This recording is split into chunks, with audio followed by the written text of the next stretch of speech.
ॐ सहनावतु सहनौ भुनक्तु सह वीर्यं करवावहै तेजस्विनावधीतमस्तु मा विद्विषावहै। ॐ शान्ति शान्ति शान्तिः।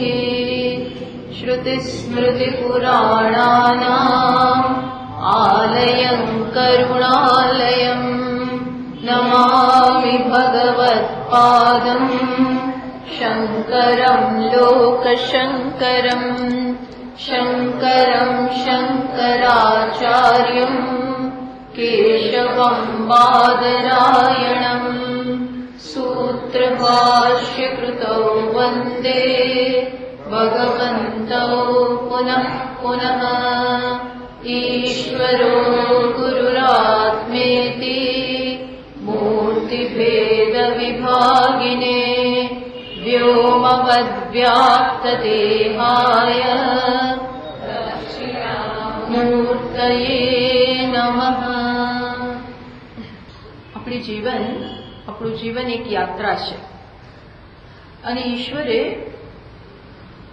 આ જન્મ આપીને જેની પાછળનો હેતુ છે એક યાત્રા કરવાનો અને યાત્રા માટે નહીં પણ ધ્યેય સુધી પહોંચવા માટે જીવનનું જે એક ધ્યેય છે એની આપણે વાત કરીએ ત્યાં સુધી પહોંચવા માટે આ આપણે જન્મથી આપણી યાત્રા ચાલી રહી છે અને એના માટે ભગવાને શું આપેલું છે તો શાસ્ત્રો કહે છે એ પ્રમાણે આ દેહરૂપી એક રથ આપવામાં આવ્યો છે.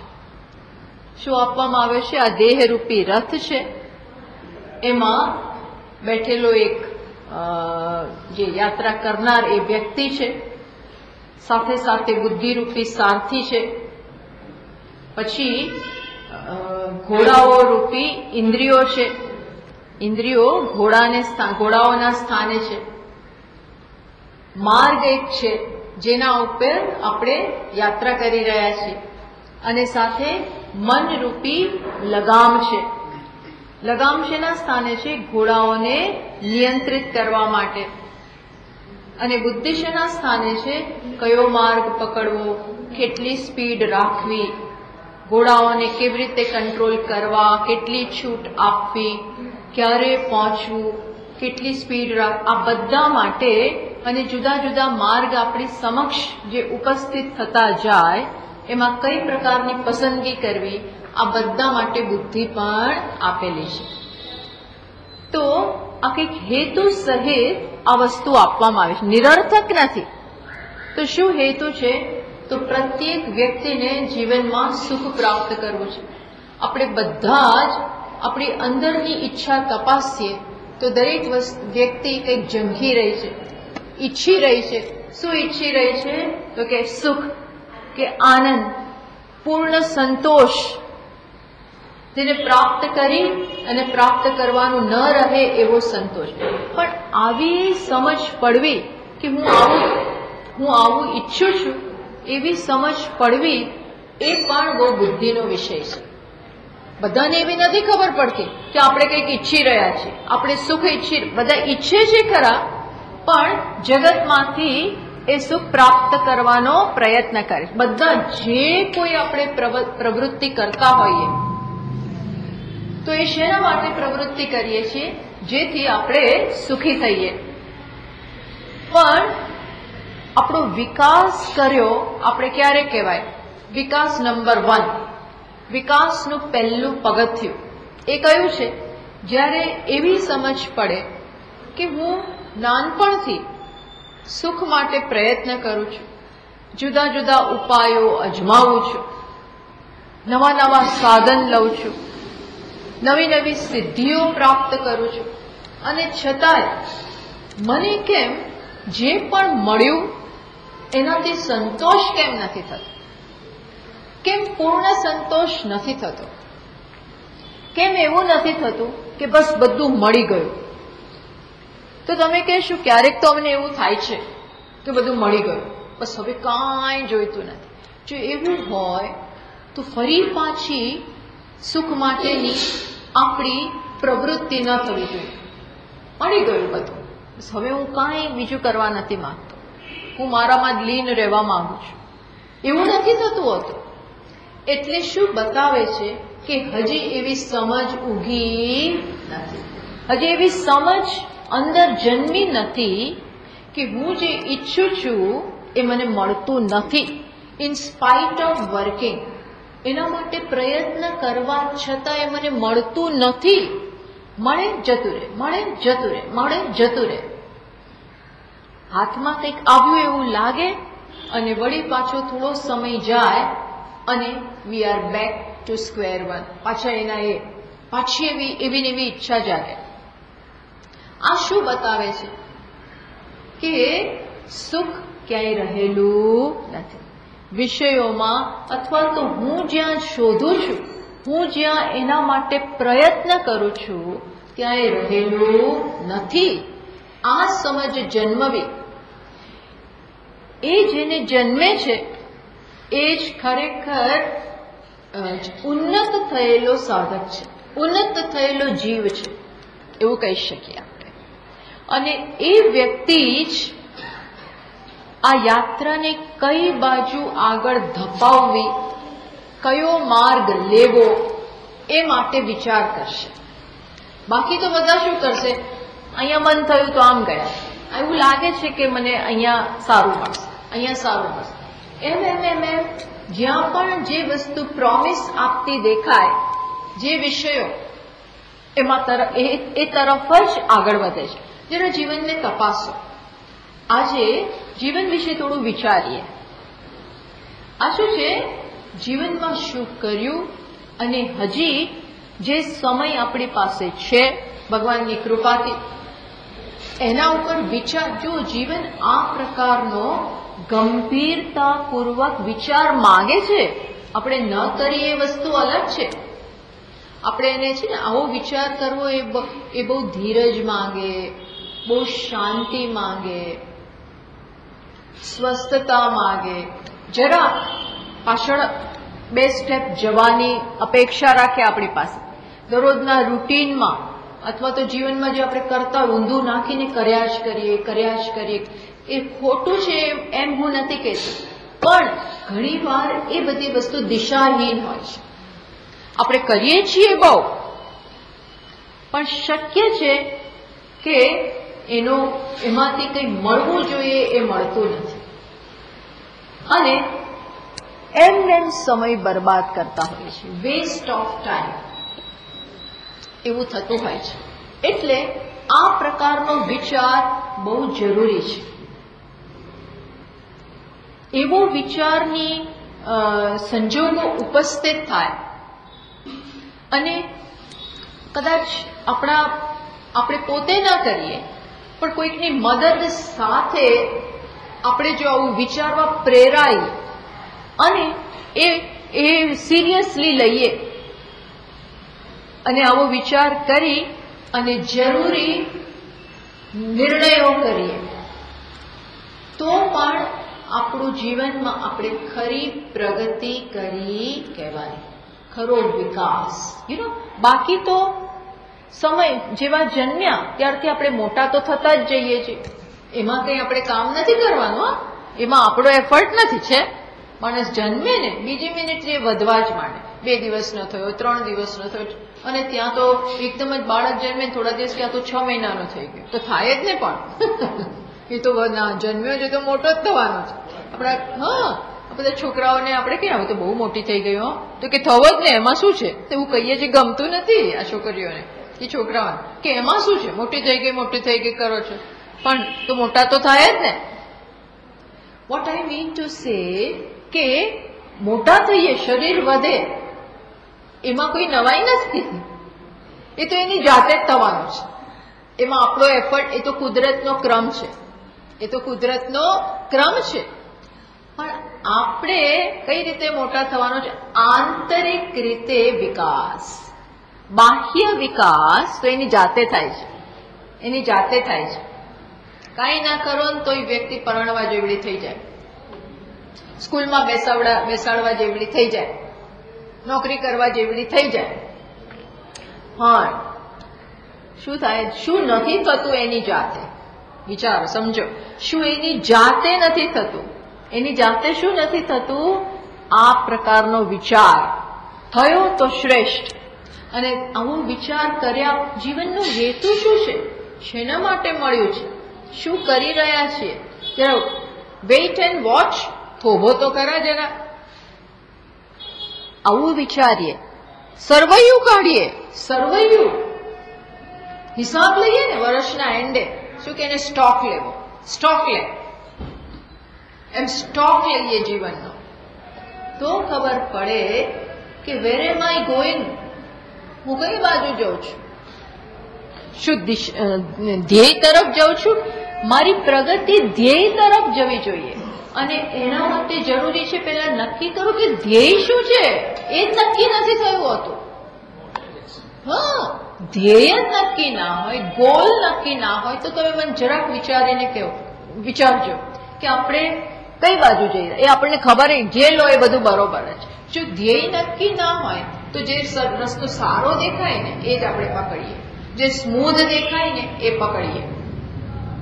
પણ ધ્યેય નક્કી હોય તો પછી રસ્તો ખાડા ટેકરા વાળો હોય, એમાં બમ્પ આવતા હોય, તોય આપણે પસંદ કરીએ. કેમ? કારણ કે આ મને પૂર્ણાનંદ સુધી કે ધ્યેય સુધી લઈ જનારો છે. એટલા માટે જરૂરી છે ધ્યેયની સ્પષ્ટતા. અને એ થોડી ઘણી નહીં, 100% સ્પષ્ટતા જોઈએ. એન્ડ ક્લિયર હોવો જોઈએ. એન્ડ એટલે ધ્યેય. એટલે એવું જયારે નક્કી થાય ત્યારે માણસ થોડો સૂક્ષ્મ બન્યો, મેચ્યોર થયો. This is maturity. પછી વિચારવાનું કે કયો માર્ગ આ ધ્યેય માટે મારે પસંદ કરવો જોઈએ. પછી શાસ્ત્રની મદદ લઈ શકીએ. પછી શાસ્ત્રની આપણે મદદ લઈ શકીએ. અર્જુનને એવું થયું કે હું તો એમને ચાલતો હતો, એમને મેં જીવન પસાર કરી નાખ્યું એવું લાગ્યું એને. અર્જુનને વિચાર કરો, આવી ક્ષણ યુદ્ધના મેદાનમાં આવી, અત્યાર સુધી આવી જ નહીં. યુદ્ધના મેદાનમાં કેવા વિચાર કરો, એ સંજોગોએ ખરેખર યુદ્ધરૂપી પરિસ્થિતિએ તો એના માટે આશીર્વાદ હતો. એના પર્સનલ લાઈફમાં પણ જોઈએ તો, કારણ કે એ પરિસ્થિતિએ જ એને વિચાર કરતો કરી મૂક્યો કે આ શું છે બધું. પહેલી વાર વિચાર થયો એટલે ખરેખર હવે જ એનું જીવન શરૂ થયું. ખરેખર અર્જુનના જીવનનો પ્રારંભ ક્યારથી થયો? આ વિચારથી. બસ, સુખ ક્યાં છે, અને સાચું સુખ, ટેમ્પરરી નહીં, ઇટર્નલ, પરમાનન્ટ, નિત્ય ક્યાં છે એવી એને સમજ પડી. ક્યાં છે? ભગવાનને પૂછે છે, એ જ્યાં હોય એ મને કહો. એટલે છાંદોગ્ય ઉપનિષદમાં સનત કુમાર નારદજીને એવું કહે છે. શું કહે છે? ભૂમા તું એવ સુખમ. સ્પષ્ટ કહે છે, ભૂમા તું એવ સુખમ. ભૂમા એટલે શું? આત્મા, બ્રહ્મ, પરિપૂર્ણતા. એ જ સાચું સુખ છે. અને એ ભૂમા આ ક્યાંય નથી. નાલ્પે સુખમ અસ્તિ, ન અલ્પે સુખમ અસ્તિ. અલ્પ વસ્તુમાં, હવે વિચારજો થોડો, હવે બીજું વિચારો કે અલ્પ એટલે શું? મર્યાદિત. આપણા બધા અનુભવો મર્યાદિત છે. એમાંથી જે પ્રાપ્ત થાય છે એ મર્યાદિત છે. એ ક્યાંથી સુખ આપવાના છે? પછી કોઈ સદગુરુના ચરણે કે શાસ્ત્રો પાસે જઈએ, અને શાસ્ત્રો એની જાતે આપણને સમજ ના પડે, એટલે કોઈ ગુરુના બોધ પ્રમાણે સમજીએ કે સુખ ક્યાં છે. તો કે આત્મા જ સુખ સ્વરૂપ છે, ઈશ્વર જ સુખ સ્વરૂપ છે. તો હવે ધ્યેય નક્કી થઈ ગયું કે ઈશ્વર કે આત્મા સુખ સ્વરૂપ છે. ઓકે, આ વિકાસ, આટલી સમજ વિકાસ. પણ હવે કઈ રીતે મારે આગળ વધવું. તો હવે શાસ્ત્રો શું કે પહેલું પગથિયું છે આને, અથવા બીજું ધ્યેય નક્કી થઈ જાય પછી હવે સાધન, the means and the and, goal અને એનો માર્ગ, ડેસ્ટિનેશન અને એનો રસ્તો. તો હવે રસ્તો પૂછીએ કયો રસ્તો છે.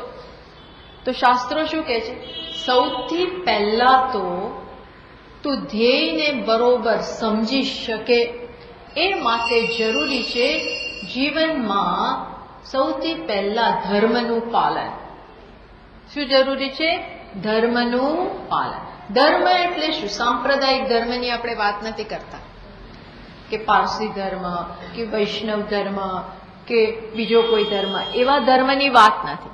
ધર્મ એટલે શું કે જેના દ્વારા મારા જીવનમાં મારું જીવન, મારો સદાચાર, મારો વિચાર, વર્તન બધું કેવું હોવું જોઈએ?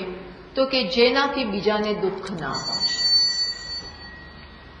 અર્થાત વિધિ અને નિષેધ, શું કરવાનું શું ન કરવાનું, આ બધું એવું જીવન હોય કે જે ધર્મના મૂલ્યો ઉપર રચાયું હોય. એટલે પછી મૂલ્યો અનુસાર જીવન. મૂલ્યો એટલે શું?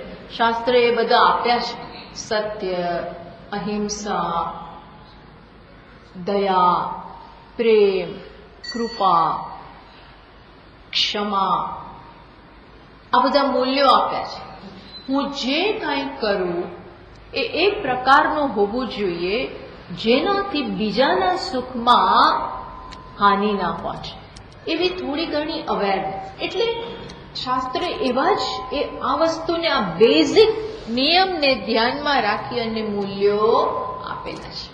જો આપણે એ ધ્યાનમાં રાખીને જીવન જીવીએ તો આપોઆપ શું નક્કી થાય ખબર છે? આપોઆપ આપણું હૃદય શુદ્ધ થાય છે. શુદ્ધ એટલે શું?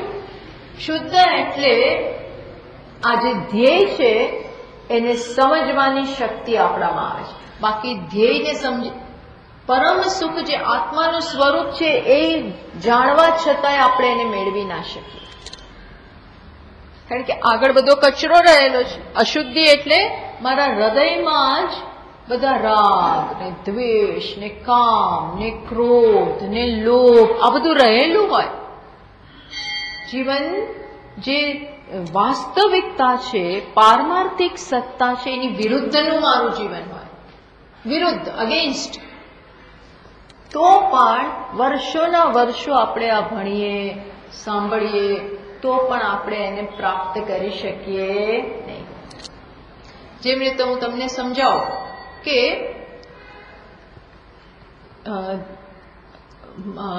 અરીસો હોય, અરીસામાં પ્રતિબિંબ આપણે ક્યારે જોઈ શકીએ? જ્યારે અરીસો શુદ્ધ હોય, સાફ હોય. એ જ જો ડાઘાવાળો હોય, કચરા બધું ચોટેલું હોય અંદર, તો આપણે ના જોઈ શકીએ. ભલે અરીસો માધ્યમ છે મારા મુખને જોવા માટે, છતાં પણ એ મારા મુખને પ્રતિબિંબિત કરે નહીં. તો પહેલી આવશ્યકતા શું છે? એને સાફ કરો. એમ આ જે હૃદય છે, મન છે, બુદ્ધિ છે, એ માધ્યમ છે આત્માના જ્ઞાન માટે. પણ અત્યારે એમાં શું ભરેલું છે? અનેક પ્રકારની અશુદ્ધિ છે. એટલે એ જ્યાં સુધી દૂર ન થાય ત્યાં સુધી આત્માનું સુખ આપણે સમજી શકીએ નહીં. એટલે સેકન્ડ સ્ટેપ ધર્મ એટલે શું? શુદ્ધિ કરીએ, અને એ મૂલ્યોના પાલન દ્વારા. બસ એ થાય. એ જેમ જેમ થતું જાય એમ એમ આપણામાં જિજ્ઞાસા જન્મતી જાય. શું જન્મે? જિજ્ઞાસા. ધર્મ એટલે શું? સત્ય એટલે શું? આત્મા એટલે શું? ઈશ્વર એટલે શું? આ સર્વવ્યાપક ઈશ્વર એટલે શું? એક મૂર્તિમાં કે સર્વવ્યાપક છે? આત્મા એટલે શું? હું એટલે આ હૃદયને હું કહેવાય કે બુદ્ધિને હું કહેવાય કે કોણ? હું એટલે કોણ? આવી બધી જિજ્ઞાસા જન્મે. માણસના મૃત્યુ પછી જાય છે ક્યાં? બંધન કોને કહેવાય? સત્યનું સ્વરૂપ શું છે? આવા બધા પ્રશ્નો જન્મે. જેમ નચિકેતાને પ્રશ્ન થયો, શું નાના બાળક હતો તોય પ્રશ્ન થયો, અસ્તિ ઇતિ એકે નાયમ અસ્તિ ઇતિ ચૈકે. કોઈક કહે છે કે આત્મા છે, કોઈક કહે છે કે નથી, કોઈક કહે છે કે મૃત્યુ પછી આ જીવ આમ જાય છે, રહે છે, નથી રહેતો. સાચું શું છે? આવા બધા પ્રશ્નો જન્મે. આવા પ્રશ્નો ક્યારે જન્મે? પેલું શુદ્ધિ થયું હોય ને તો, હા, ધર્મ પ્રમાણેનું જીવન, કર્તવ્ય પ્રમાણેનું જીવન જીવ્યા હોય તો. કર્તવ્ય એ મોટું ધર્મ છે. કર્તવ્ય બજાવવું અપેક્ષા વગર અથવા ઓછામાં ઓછી અપેક્ષાથી કર્તવ્ય બજાવવું એ મોટોમાં મોટો ધર્મ છે. કારણ કે એમાં તમારે બધો કેટલોય ત્યાગ કરવો પડે, બાકી કર્તવ્યનું પાલન થાય ભાઈ નહીં. કર્તવ્યના પાલનમાં બહુ મોટો ત્યાગ છે અને બહુ મોટો ધર્મ. માણસ સીધો થઈ જ જાય, માણસમાં શુદ્ધિ આવે જ. હા, શું કર્યું તો કે આખો જિંદગી મેં સેવા કરી બધાની. મેં મારા સાસુની એ કરી અને મારા દીકરાઓની એ કરી અને મારા પૌત્રોની એ કરી, બધાનું કર્યું. પણ એને એમ ના થાય મેં તમારા લોકો પાછળ મારી જિંદગી ખલાસ કરી નાખી, મન શું મળ્યું? એવું એમ નથી થતું. તો આ ધર્મ થઈ જાય. હા, તો આ ધર્મ થઈ ગયો. અને એને બહુ જાજી આ બધું શીખવામાં વાર ના લાગે. હું તમને સાચું કહું છું. એને આ બધું એની જાત એમાં ભોગ બુદ્ધિ ના હોય થોડી ઘણી, પણ એ બધી જીવન જીવતા જીવતા જીવતા એને વૈરાગ્ય આવતો જ ગયો હોય, આવી જ જાય. એને થોડામાં સમજ પડી જાય, થોડામાં સમજ. અર્થાત હું શેના ઉપર ભાર મૂકું છું કે ધર્મ. અને ધર્મનો અર્થ, એ ધર્મ એટલે ધર્મના ઘણા અર્થ થાય છે. આપણે કયા ધર્મની વાત કરીએ છીએ? જે સમગ્ર જગતમાં ઓર્ડર રૂપે પ્રવર્તમાન છે, એક સંવાદિતા રૂપે એ સંવાદિતાને તમે હાનિ ન પહોંચાડો, એને મૂલ્યો પ્રમાણે જીવો. મારા જીવનમાં મારું જે સ્થાન છે, દરેકનું એક સ્થાન છે. પતિ હોય, પિતા હોય, માતા હોય, બેન હોય, પત્ની હોય, નાગરિક હોય, બધું છે. તો હું એવી રીતે જીવન જીવું કે બીજાને મદદરૂપ થાવ. આ મદદરૂપ થવું ને એ જ મોટો ધર્મ છે. ખરેખર એવો વિચાર આવવો કે મદદરૂપ થઈએ, એ જ બહુ શુદ્ધ જીવ બતાવે છે. એ શુદ્ધિનું નિશાની છે. બાકી બધાને એવું ના થાય. કરવા ફોડશે, છોડને ફોડશે, કરવા દો જેમ જે કરતા હોય એટલે આપણે બીજામાં એવું ના હોય. પણ ઘણી વાર શું હોય, છોડે ને આપણે આપણું કરી લો. અને કોક એવા હોય એને શું થાય કે લાવું જરા મદદ કરું. ઘરમાં બધી આ બહુ મોટી વસ્તુ બતાવે છે. આ શું બતાવે છે કે મારું જીવન માત્ર મારા પૂરતું મર્યાદિત નથી. મારા જીવનમાં બીજાને પ્રવેશ છે. જે ઈશ્વરને આપણે પામવા માંગીએ છીએ એ શેનાથી ખુશ થાય એ તો જાણવું જોઈએ ને. ઈશ્વર એટલે બધું. બધાની થોડી ખુશી તો માંગીએ ને, એવું તો કરીએ કે બધા ખુશ થાય. આ બધું ધર્મમાં આવે છે. કર્તવ્ય, આ બધું કર્તવ્ય કરો ને એટલે બીજા ખુશ થવાના છે. ખુશ કરવા માટે નહીં, પણ આપણે તો કર્તવ્ય બજાવીએ. અને બને એટલા નિષ્કામ ભાવે, બને એટલા નિષ્કામ, બને એટલું. કારણ કે પૂર્ણતયા નિષ્કામ થવું બહુ અંદરની આંતરિક શક્તિ માંગે છે. Not easy. નિષ્કામતા એ ધીમે ધીમે આવતી જાય, ધીમે ધીમે આવે. અને જેટલા પ્રમાણમાં કર્તવ્યમાંથી આનંદ આવશે ને એટલા પ્રમાણમાં નિષ્કામતા પણ આવતી જશે. આ વિચારજો, જેટલા પ્રમાણમાં બીજાનું કરવામાં મને આનંદ આવશે ને એમ પછી બીજું ગૌણ થશે. મને શું મળ્યું શું ના મળ્યું એ શું બની જશે? ગૌણ બનશે. કારણ કે મને તો ઓલરેડી મળી ગયું. શેમાં મળી ગયું? કરવામાં જ મળી ગયું. ભગવાન આ વસ્તુ કહે છે કર્મયોગ દ્વારા કે તું કરવાનો જ આનંદ લઈશ, કરવાનું તારા માટે. ઇવન આ અરવિંદો ને ત્યાંના મધર ને બધા આ જ વાત કરે છે. શું વાત કરે છે કે કરવામાં જ જો તમને આનંદ આવશે એ જ સંતોષનું કારણ બનશે. એમ તમારી બીજી બધી સ્વાર્થ વૃત્તિ, કામનાની વૃત્તિ, આ બધી વસ્તુ ખરી પડશે. બસ આ વિકાસ છે, આ વિકાસ થયો. બાકી આપણે બધું કરીએ ને છેવટે આપણે તો અધૂરા ને અધૂરા. છેવટે આપણે તો એટલે અને પછી કેટલા કંકાસ થાય છે ને. પછી બે વ્યક્તિ વચ્ચે પણ સંઘર્ષ, કારણ કે અંદર તો બધા ધૂંધવાયેલા જ હોય, અંદરથી બધા નાખુશ હોય, અંદરથી બધા અપ્રસન્ન હોય. કારણ કે હંમેશા વિચારતા હોય મને શું થયું, મન શું મળ્યું, મારું એક્સપ્લોઇટેશન થયું, મારું આમ થયું, મને નીચોવી લીધો, મને આમ થયું, આખો દિવસ મને. હું એમ નથી કહેતી વ્યવહારમાં આવું નથી થતું, આ બધાએ આવું થાય વ્યવહાર, પણ આપણે ધીમે ધીમે ધીમે મને શું મળ્યું એના બદલે આપણો દ્રષ્ટિકોણ કઈ બાજુ જવું જોઈએ, મેં કેટલું કર્યું અને કઈ રીતે કર્યું. હા, કર્યું હોય પણ કઈ રીતે એના ખબર હોય ને તોય પાણીમાં જાય છે બધું. કર્યું હોય પણ એટીટ્યુડ સારી ના રાખી હોય ને તોય ઘણી વાર એનો લાભ નથી મળતો. એટલા માટે કહેતા હોય છે ને સ્વામીજી મહારાજ કે 60 માણસ ખલાસ થઈ જાય છે, એની બધી શક્તિઓ ક્ષીણ થઈ જાય. કારણ કે બહાર કરતા તમારે આંતરિક સંઘર્ષમાં શક્તિ વધારે ક્ષીણ થાય છે. બહાર થાય છે ને એના કરતા ક્યાંક આપણે ખલાસ થઈ જતા હોય તો જ આંતરિક રીતે ખલાસ થઈ જઈએ છીએ. બાકી તો કરી કરીને લોકો બહુ ખુશ હોય. ઉલટું કે જો મને તો પેટ્રોલ મળી જાય છે, મને ફ્યુલ મળી જાય છે, કરવાનો આનંદ મળે. કર્મ આપણા આનંદનું કારણ બનવું જોઈએ. કર્મ આ શીખવાનું છે, કોઈ પણ જીવનના તબક્કે આ શીખવાનું છે. કર્મ માટે સામાન્ય આપણો અપ્રોચ કેવો છે, છોડો આપણે કાઢો, આપણે બહુ ભાગો, આપણે બહુ પડવાનું નથી.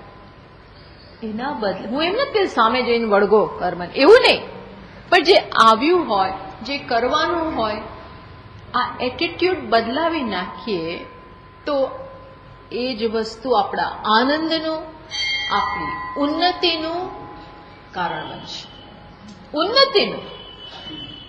ઉન્નતિનું કારણ બનશે. કારણ કે એવું ના માનવું કે હું બધાને ગમે તેમ કરી અને હું મોક્ષ મળી જાય એવું શક્ય નથી. બધાનો સહકાર, બધાના આશીર્વાદ, આ બધું જોઈશે. અને એ ક્યારે બને? ધર્મ હોય તો, મૂલ્ય હોય તો, જીવન સાધુ જેવું હોય.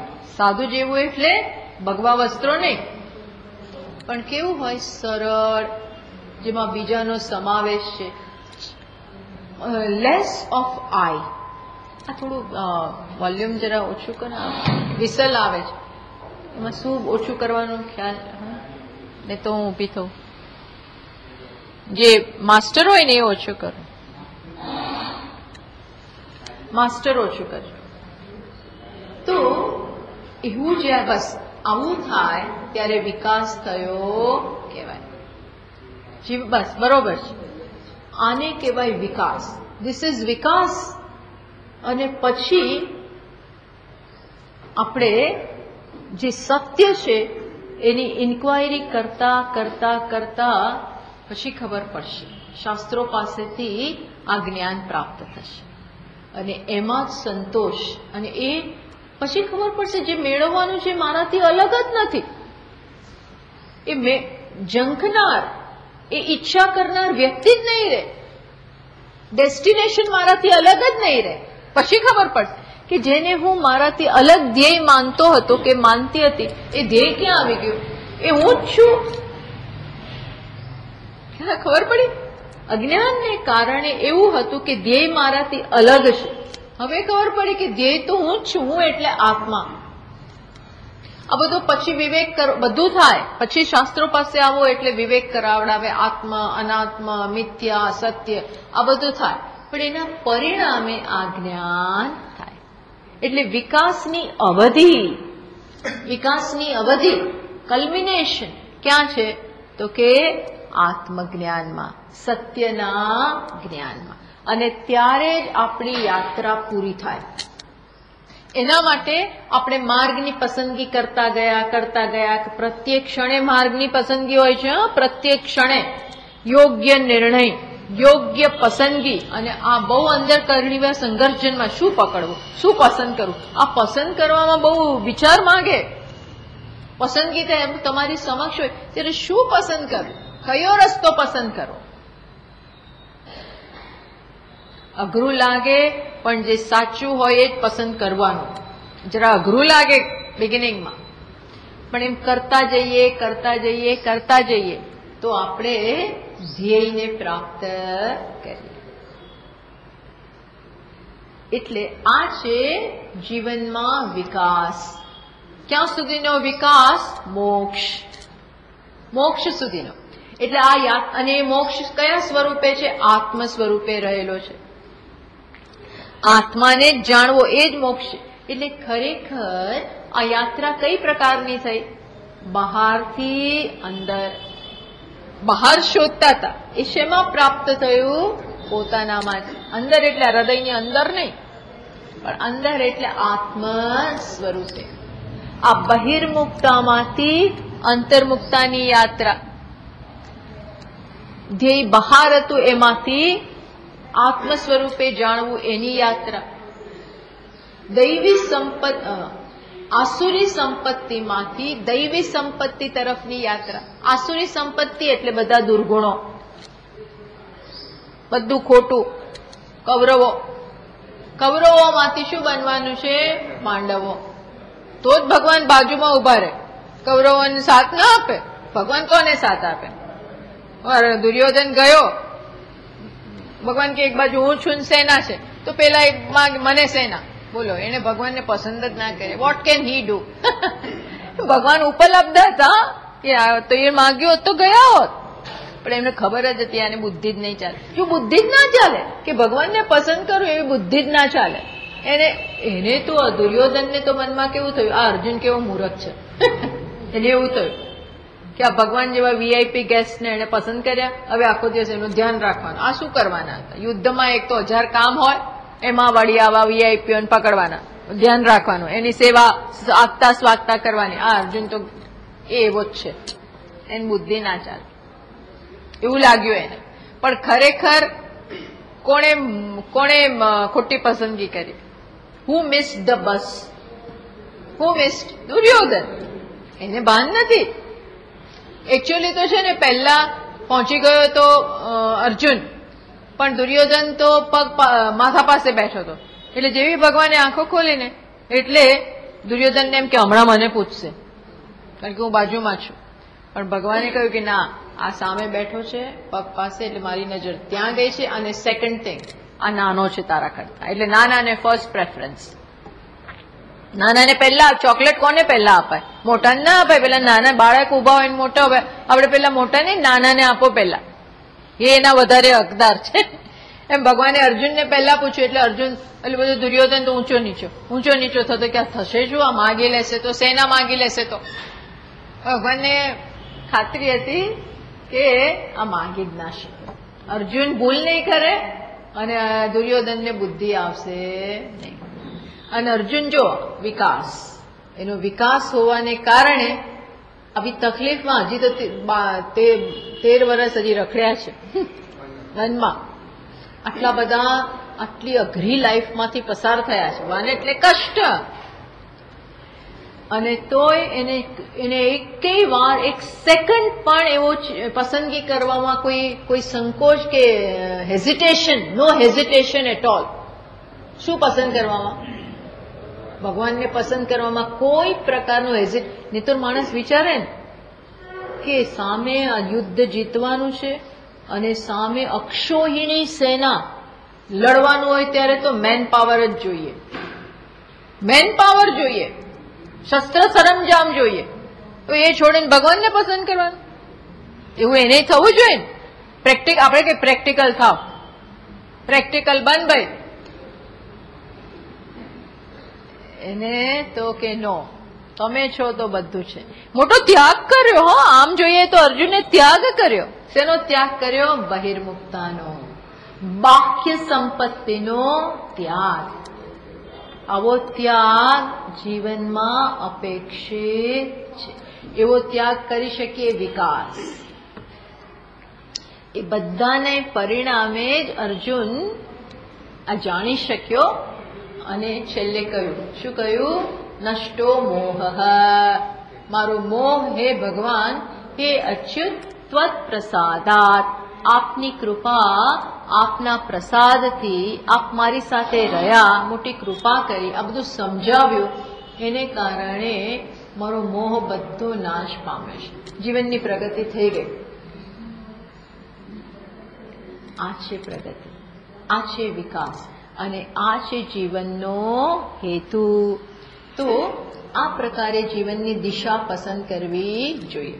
આટલું મારે જરા નવા લોકોને, બધા જૂનાઓ માટે પણ વારંવાર આ બધી વસ્તુ આપણી સાથે રિવાઇઝ કરતા રહેવું જોઈએ.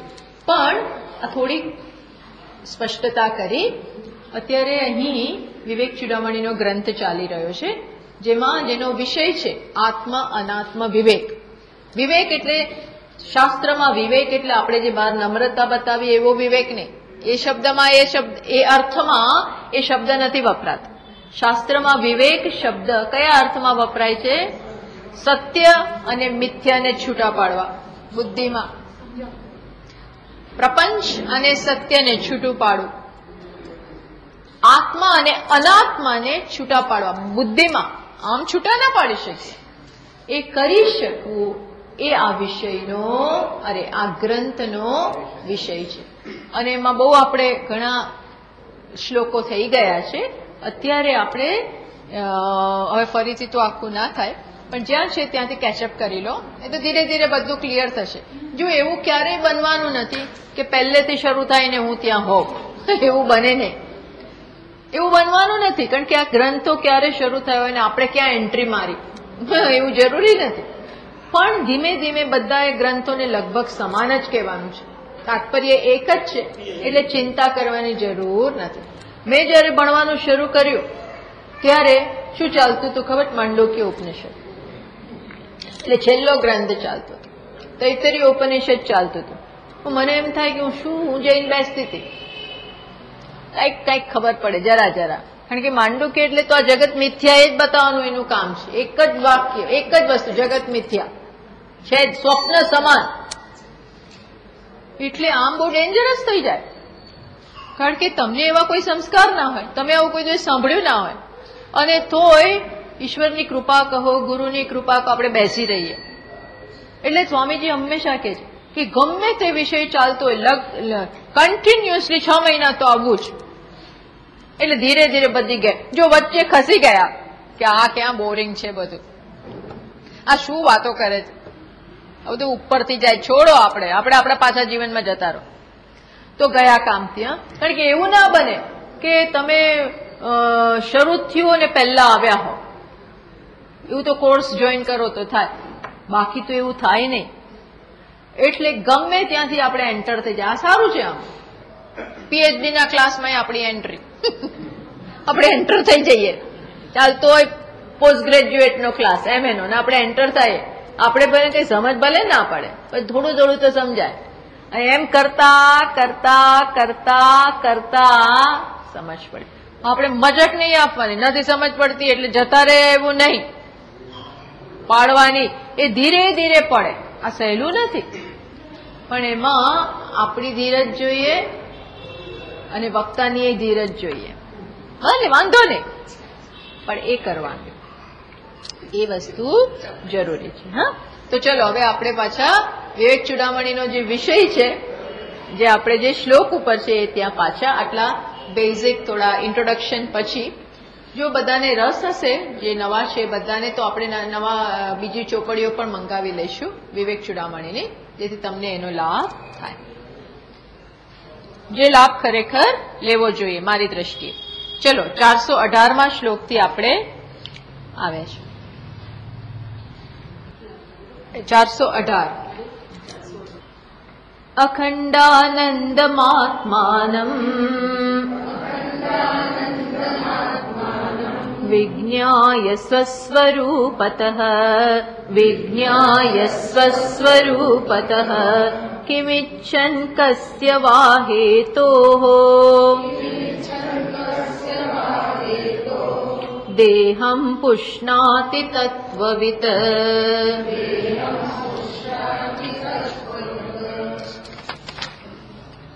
શું કહે છે?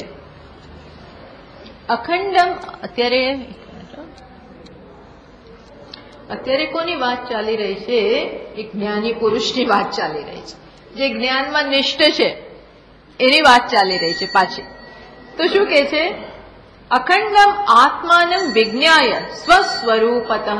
આ જેણે ધ્યેય લગભગ પામી ચૂક્યો છે. અખંડ આત્માને આત્મ સ્વરૂપે જેણે જાણી લીધો છે. કયા સ્વરૂપે? સ્વસ્વરૂપતઃ આત્માનમ વિજ્ઞાય. આત્માને પોતાના સ્વરૂપથી જેણે જાણી લીધો છે. હવે પૂછે છે પ્રશ્ન, કિમિચ્છન કસ્ય વા હેતોઃ દેહમ પુષ્ણાતિ તત્વવિત. તો હવે કઈ ઈચ્છાથી અને કયા કારણથી આ જ્ઞાની પોતાના દેહને ચાલુ રાખશે? એવો પ્રશ્ન છે. પ્રશ્ન શું છે? કે એને જાણી લીધું, જીવન જીવતા જીવતા પૂર્ણ આનંદ સંતોષને પ્રાપ્ત એને કરી લીધું. તો હવે શું કરવાનું? એને દેહ ચાલુ રાખવો છે. હવે એની કઈ ઈચ્છા છે? હવે એને શું ભોગવવું છે? શું બાકી રહી ગયું છે? હવે આપણે કેમ ગણે, હવે તાર શું બાકી રહી ગયું છે? આટલું તો મળ્યું. એમ જ્ઞાનીને જાણે કે આ પ્રશ્ન કરવા માંગે છે. તમને તો બધો મોક્ષ મળી ગયો અહીંયા એટલે જીવન જીવતા જીવતા તમે જીવનનો જે હેતુ છે પૂર્ણ આનંદ, તૃપ્તિ, સંતોષ એ આત્મામાં તમને મળી ગયું. તો હવે તમારે શું કરવાનું? તમે શું કરવાના? આ દેહ ચાલુ રાખો એટલે કે મરી જવાનું. તો એમ કહેવા માંગે. ટૂંકમાં એ પછી કરશે શું? એનો વ્યવહારમાં, રૂટીનમાં જીવનભરના દિવસ એટલે જે શેષ એનું પ્રારબ્ધ હોય, શેષ એનું જે જીવન હોય, એમાં કઈ ઈચ્છાઓ પૂરી કરશે? અથવા તો શું કરવાને પછી આ દેહને અને નરિશમેન્ટ કેમ આપશે? કઈ રીતે આપશે? અથવા શું કરવાને આપે? આવો પ્રશ્ન છે. એટલે આ પ્રશ્નનું મૂળમાં બૃહદારણ્યક ઉપનિષદમાંથી આ વાક્ય આવે, કિમિચ્છન કસ્ય વા. ભલે શબ્દો બદલાવી નાખ્યા, પણ મેં કહ્યું છે ને કે આ ગ્રંથ છે ને શંકરાચાર્યજી મહારાજે, ભાષ્યકારે શંકરાચાર્યજી મહારાજે આ ગ્રંથ લખેલો છે, વિવેક ચૂડામણી. પણ એમાં એનો હેતુ શું છે? ઉપનિષદોમાં જ્યાં જ્યાં બહુ મુખ્ય વાક્યો રહેલા છે એ બધાને અહીંયા સમજાવવા. તો આ જે શ્લોક છે એમાં કયું વાક્ય સમજાવવામાં આવી રહ્યું છે? બૃહદારણ્યક ઉપનિષદનું આ વાક્ય, આત્માનમ ચેદ વિજાનીયાત અયમ અસ્મિ ઇતિ પુરુષઃ કિમિચ્છન કસ્ય કામાય શરીરમ અનુસંજ્વર. આવું વાક્ય બહુ ફેમસ વાક્ય છે, જેની વિદ્યારણ્ય સ્વામીએ પંચદશીમાં બહુ ચર્ચા કરી છે. કયું વાક્ય છે? આત્માનમ ચેદ વિજાનીયાત. જો આત્માને કોઈ માણસ જાણી લે, જે શક્ય નથી, સહેલું નથી આત્માને જાણવું. જો ચોથા બ્રાહ્મણમાં આવું વાક્ય આવે છે, કોઈક યદી આત્માનમ ચેત. ચેત એટલે જો કોઈક આત્માને જાણી લે એના વાસ્તવિક સ્વરૂપે, હું કોણ છું એ કોઈને ખબર પડી જાય, તો પછી એ જ્ઞાની કિમિચ્છન, શેની ઈચ્છા કરતો, કઈ કઈ કામના પૂરી કરતા કરતા આ શરીર એનું ચાલુ રાખે, અને બીજો જન્મની તો એની ઈચ્છા જ ના હોય. આવું શેના માટે? મીન્સ શું, ટૂંકમાં એ શું કરે? કિમિચ્છન કસ્ય કામાય. આ શેના માટે આ શરીર પાછળ એ પછી પાગલ થાય? એવો પ્રશ્ન છે. પ્રશ્ન એટલે ટૂંકમાં ત્યાં આ વાક્ય છે. એટલે હવે આપણને એ વસ્તુ સમજાવે છે. ચલો, શું કહે છે? તત્વવિદ અખંડાનંદમ આત્માનમ સ્વરૂપત્વેન વિજ્ઞાય. ટૂંકમાં કહેવા શું માંગે છે કે જ્યારે આત્માને જાણવો એટલે શું? કઈ રીતે જાણવો? કઈ રીતે જાણવો? આમ હું તમને ધારો કે કહું કે આ ઘડાને જ્ઞાન થઈ ગયું. શું જ્ઞાન થયું? હું માટી છું એવું જ્ઞાન થયું. હું અને કેવો માટી જે આમાં છે, બીજા માટીના પાત્રો છે, એ માટી હું છું એવું ગળાને જ્ઞાન. હવે મને કહો કે હવે આને કયા ગળા બનવાની ઈચ્છા થાય? એક વખત એને ખબર પડી જાય કે હું માટી છું જે બધા જ ગળાઓમાં છે, અર્થાત એ શું થયું? હવે સર્વાત્મા બની ગયો. કોનો સર્વાત્મા? બધા જ માટીના પાત્રોનો સર્વાત્મા કોણ? આ ગળો. આ એક જ ગળો કોનો આત્મા બની ગયો? અથવા બીજું આપણે દ્રષ્ટાંત લઈએ, અલંકારને એટલે કે બંગડીને જ્ઞાન થઈ ગયું. શું જ્ઞાન થઈ ગયું? કે હું કોણ છું? સુવર્ણ છું. એકી સાથે અત્યારે તો બધું બહુ સોનું બધે ભેગું થઈ ગયું છે, એ બધાનો આત્મા બની ગયો ને. કેમ? કારણ કે એને ખબર પડી કે હું એકો એક અલંકાર, સુવર્ણના જે અલંકાર, જે ઘરેણા, જેના ખાનામાં જ્યાં પડે છે, લોકરોમાં જ્યાં પડે, એ બધાનો આત્મા કોણ છે? સર્વાત્મા. હવે મને કહો, એ બંગડીને હવે શું બનવાનું મન થાય? હવે એને માળા બનવાનું બંધ થાય, કારણ કે ઓલરેડી છે. એને પોતાનામાં ચેન્જીસ કરવાનું મન થાય કે ના, હવે આ ડિઝાઇન બહુ ચાલતી નથી એટલે આમ કરાવો, એવું મન થાય. કેમ? હું ઓલરેડી સારામાં સારી ડિઝાઇન વાળી માળા પણ છું. એ અહીંયા કહે છે કે તું કયા આ પ્રશ્નનો જવાબ નથી માંગતા. આ પ્રશ્ન પાછળ શું રહેલું છે? આપણે કેમ ઘણી વાર પ્રશ્નનો જવાબ નથી માંગાતો હોતો, પણ આ કેવું છે, આવી બોલવાની એક સ્ટાઇલ હોય. આ બધું મળી ગયું પછી હવે મારે શું મેળવવાનું? કરોડો તો છે, હવે શું મેળવવાનું? 5 ઘર તો ઓલરેડી છે, ક્યાં આવે છઠ્ઠું? શેનામાં? આપણે કેમ શેના માટે છઠ્ઠું ઘર બંધાવું? એનો અર્થ શું થયો? હું જવાબ નથી માંગતી, પણ શું માંગે છે કે હવે જરૂર નથી. આ બધે ફરી આવ્યા, હવે ક્યાં ફરવા જવાનું? અમેરિકાએ જોઈ લીધું, યુરોપે જોઈ લીધું, ઓછામાં ઓછું હતું તો દુબઈએ જોઈ લીધું.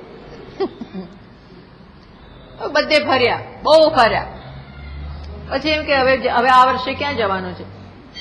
કે હવે ક્યાં જવાનું છે? શું જોવાનું? એનો અર્થ શું થયો કે હવે કઈ ઈચ્છા રહી? આ માથાકૂટ કરવાની ઈચ્છા રહી?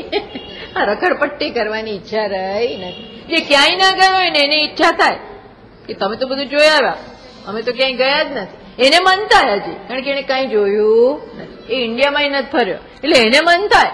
પણ જે બધે ફરી લીધું, ઓસ્ટ્રેલિયા, દુબઈ ને અલાસ્કા અને બધી જાતની જગ્યાએ, હવે તો બધે સિંગાપોર ને આ ને તે ને મોરેશિયસ ને 1000 જગ્યાએ જઈ આવ્યા હોય, પેકેજ ટુરમાં બધે ફરી આવ્યા. હવે છે નહીં, હવે ક્યાં? હવે શાંતિથી મારા ઘરમાં રહેવું, શાંતિથી મારો જે ઘર છે એમાં હું રહેવા. એમ અહીંયા કે છે કે અખંડ આત્માનમ વિજ્ઞાય. અખંડ આત્મા જેમાં કોઈ ખંડ નથી, ભાગલા નથી. સુવર્ણમાં ભાગલા નથી, અલંકારોમાં ભાગલા છે, પણ એવા સુવર્ણનું જ્ઞાન થયા એવું થાય તો, ને તો ઈચ્છા રહે. એવી ના ખબર પડે ને તો ઈચ્છા રહે જ. ઈચ્છા હોય ને કે હજી આમ તો શું છે? હજી જ્ઞાન થયું. હું ખાવા પીવાની નાની મોટી ઈચ્છાની વાત નથી કરતી, જે બેઝિક જરૂરિયાત છે એની વાત નથી કરતી. પણ હજી જો અભરખાવો હોય તો શું બતાવે છે? હજી અખંડ આત્માનું જ્ઞાન થયું. અખંડ એટલે શું? સર્વત્ર રહેલો એ તત્વ, સર્વત્ર સમગ્ર. બસ એ થઈ જાય તો પછી શું કે છે? કશી પછી ઈચ્છા રહે નહીં ફરી એમને. અને ઘણી વાર શું થાય ખબર છે? આપણે તો લાખ ઈચ્છાઓ કરીએ પણ બધી પૂરી થાય એવું જરૂરી નથી હોતું. જો પૂરી ન થાય ને તો બીજા જન્મમાં આપણે એ પૂરી કરવા માટે આવીએ છીએ. એટલા માટે જ કહે છે ને બધું કરી લો, પતાવી દો અહીંયા. એટલે લોકોની જે અધૂરી ઈચ્છા હોય છે ને એ એમને ખેંચી જાય. બીજે અધૂરી ઈચ્છાઓ અહીં સમાપ્ત, અહીંયા સમય પૂરો થઈ ગયો, ઈચ્છાઓ તો બંધ છે. આ જન્મમાં મારાથી સિંગાપુર જવાયું જ નહીં. મીન્સ આવી ઈચ્છાઓ રહી જાય ને માણસને ભોગવ્યું ના હોય તો આપણે યોગ ભ્રષ્ટની વાતમાં કર્યું કે એટલે પછી બીજા જન્મમાં એ ઈચ્છા પૂરી કરવા આવે તો ઈચ્છા એનો રસ્તો, જેમ પાણી એનું લેવલ શોધે એમ ઈચ્છા એનો માર્ગ શોધે જ. કાં તો તમે ઈચ્છાને જ્ઞાનથી, વિવેકથી દૂર કરો કે જરૂર નથી, હું પૂર્ણ છું, આ ઈચ્છાનું કોઈ સ્થાન જ નથી. જેમ બંગડીને જ્ઞાન થાય કે હું સુવર્ણ છું, હવે મારે ક્યાં કઈ ઓછું છે, ભલે ને આ બંગડી સારી દેખાવમાં ના હોય પણ હું સુવર્ણ રૂપે બધે જ છું અને સુવર્ણમાં અલંકારોની જરૂર નથી. એકે અલંકાર ના હોય તો એ સુવર્ણ તો સુવર્ણ જ છે, એકે અલંકાર ના હોય તોય. આવી સમજ પડે પછી જ એની ઈચ્છા ના થાય. ને તો એ કહે કે ના કહે, એને અંદર અભરખાઓ હોય જ. એ શક્ય જ નથી કે અભરખા ના હોય. અન્ડરસ્ટેન્ડ? અંદર કઈ ના છે કે ના મારી ઈચ્છા નથી. એ ઈચ્છા ના હોય બોલે ને અંદર હોય જ. હા, અહમ અજ્ઞાનને. આ જ્ઞાન એટલે જીવનમાં જ્ઞાન જરૂરી છે. શેનું જ્ઞાન? અખંડ આત્માનું. પણ ખબર પડી જાય પછી શેનામાં? પછી તો એને એમ થાય આમાં ક્યાં પાછું જન્મમાં આવવું, બીજો જન્મ લેવો એટલે દુઃખ. આ એક જન્મમાં ઓછું દુઃખ હતું, ઓછું હતું. આ ગર્ભવાસમાંથી જેવા એન્ટર થાવ કે દુઃખ હોય છે. કલ્પના બહારનું દુઃખ હોય છે, ગર્ભમાં દુઃખ જ. બીજું શું છે? તો ભૂલી ગયા છે એટલે બધું સારું છે. ગર્ભવાસ પછી તરત જ બધે દુઃખ છે. આખા જીવન દરમિયાન જીવનની પ્રત્યેક અવસ્થામાં દુઃખ છે. એટલે કે છે કયા હેતુથી આમાં પાછું આવવાની ઈચ્છા માણસ ધરાવે ના ધરાવે? હા, એમ કહ્યું. પછી આગળ કે છે, અહીંયા કે છે, અહીંયા છે ને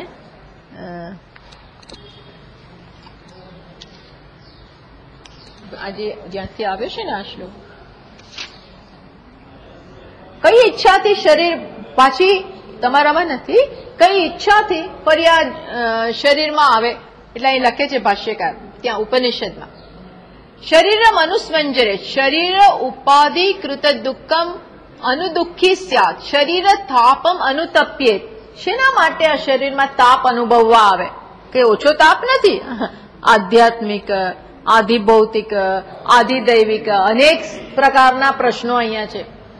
આપણી અંદર આધ્યાત્મિક એટલે રોગ બોગ હોય કેટલાય, માનસિક સંતાપ હોય, શારીરિક વ્યાધિઓ હોય. દર ચોથા તે ડેન્ગ્યુ થયો, માંડ ચિકનગુનિયા થયો. ચિકનગુનિયા થાય માણસ પછી છૂટી નથી શકતો, આંગળા આમ જ રહે, બધું જાતું જ નથી. આ દુઃખ બધા હજાર દુઃખ છે. હજી તો એ માંડ પૂરું થયું ત્યાં આ કાળા નાણાંની તકલીફ આવી ગઈ. આ બધું બધા બેંકોમાં ઉભા રહેવાનું, એક તો તાવ છે ને ત્યાં ઉભા રહેવાનું, લાઈનોમાં ઉભા રહેવાનું, વિડ્રો ના થાય, નામ ના થાય, હજારો આધિભૌતિક, આ બધી આધિભૌતિક તકલીફો.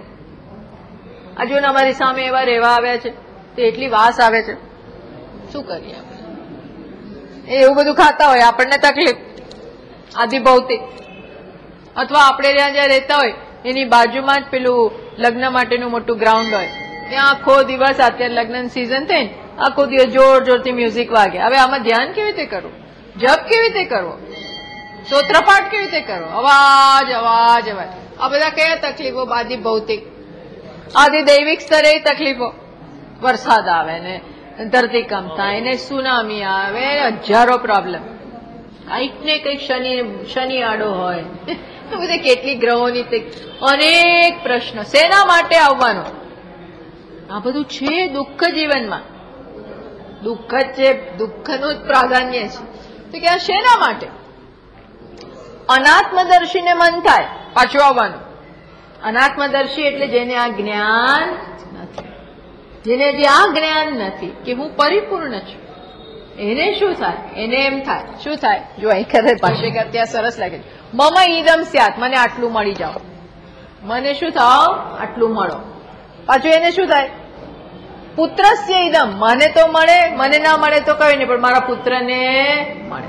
આસક્તિ ના જાય, મારા પુત્રને મળો. બીજું થાય, શું થાય? ભાર્યાયા ઈદમ, મારી પત્નીને આટલું મળો. આ સ્નેહના સંબંધોને કારણે માણસ ખેંચાતો રહે બધે. અતિ સ્નેહ, થોડો ઘણો સ્નેહ, અતિ સ્નેહને કારણે શું થાય? આપણે બંધાયેલા જ રહીએ, છૂટે જ નહીં. અતિ સ્નેહ, થોડો ઘણો સ્નેહ તો જરૂરી છે જીવન જીવવા માટે. સ્નેહ જ ના હોય તો બે વ્યક્તિ ભેગી જ કેવી રીતે રહી શકે? સ્નેહ જ ના હોય તો ધેટ ઇઝ નોટ પોસિબલ. સ્નેહ ના હોય તો એને માથું દુખે, ભલે દુખતું, હું કઈ નહીં કરું, એવું ના ચાલે ઘરમાં. એમને તાવ આવ્યો તો કે હું કઈ ના, એવું નહીં. સ્નેહમાં તો બધી કાળજી હોય, તમારે કાળજી કરવી પડે. પણ અતિ સ્નેહ હોય તો શું થાય? આપણે મુક્ત જ ના થઈએ.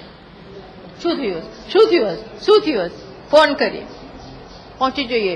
આમ વ્યાકુળતા વ્યાકુળતા વ્યાકુળતા રે, ખસવા ના દઈએ. આમ બધું સતત આપણા મનમાં એ જ હોય. એવું નહીં, સ્નેહ હોય પણ આ કેવું છે? ટોટલ તાદાત્મ્ય થઈ ગયું હોય. એટલે આ બધું પેલો જ્ઞાની કે છે એના માટે અહીંયા આવવાનું. બધી મારી તો અહીંયા આત્મામાં જ મારી બધી આત્મતૃપ્ત, આત્મકામ, મારે કોઈ ઈચ્છા જ નથી. કોણ મારું અને કોણ તારું? જ્ઞાન થાય પછી તો કોઈ પત્ની નથી રહેતી, એટલે બહાર નહીં બતાવવાનું. બહાર બતાવતા નહીં ફરવાનું. આ બધું ક્યાં હોય છે?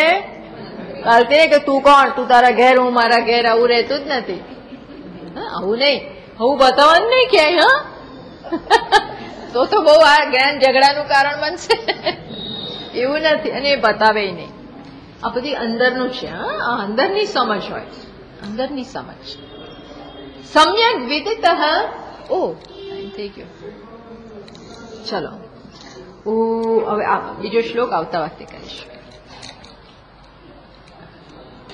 ઓમ પૂર્ણમદ પૂર્ણમિદં પૂર્ણાત પૂર્ણમુદચ્યતે પૂર્ણસ્ય પૂર્ણમાદાય પૂર્ણમેવાવશિષ્યતે.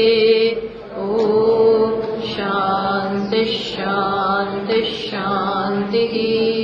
શંકરં શંકરાચાર્યં કેશવં બાદરાયણં સૂત્રભાષ્યકૃતૌ વંદે ભગવन्तૌ પુનઃ પુનઃ.